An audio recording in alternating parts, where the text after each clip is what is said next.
Hi, இன்றைக்கி 1/2 litre பாலில் எப்படி சாஃப்டான பன்னீர் வீட்டிலே செய்யலான்னு பார்க்கலாம் வாங்க. அதுக்கு 1/2 லிட்டர் பால் எடுத்துக்கோங்க. தண்ணி ஊற்றாமல் இந்த மாதிரி கொஞ்சம் திக்காக காசிக்கோங்க.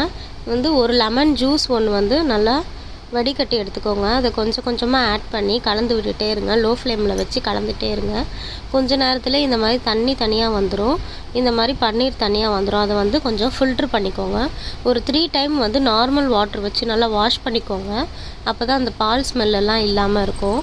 வாஷ் பண்ணோடனே அதை இந்த மாதிரி ஒரு வடிகட்டியில் துணி வச்சு நல்லா தண்ணி இல்லாமல் ஃபுல்லாக அது நல்லா பிழிஞ்சு எடுத்துக்கோங்க, தண்ணி இல்லாமல். அதுக்கப்புறம் அதை இந்த மாதிரி ஸ்கொயர் ஷேப்பில் ஃபோல்ட் பண்ணிவிட்டு அது மேலே நல்லா ஒரு வெயிட் வைக்கணும். அதுக்கு மேலே ஒரு தட்டு வச்சு அதுக்கு மேலே இந்த மாதிரி வெயிட் வைக்கணும். வெயிட் வச்சதுக்கப்புறம் ஒரு 2 hours கழித்து எடுத்து பார்த்தீங்கன்னா அப்படி சாஃப்டான பன்னீர் சூப்பராக ரெடி ஆகிடும்.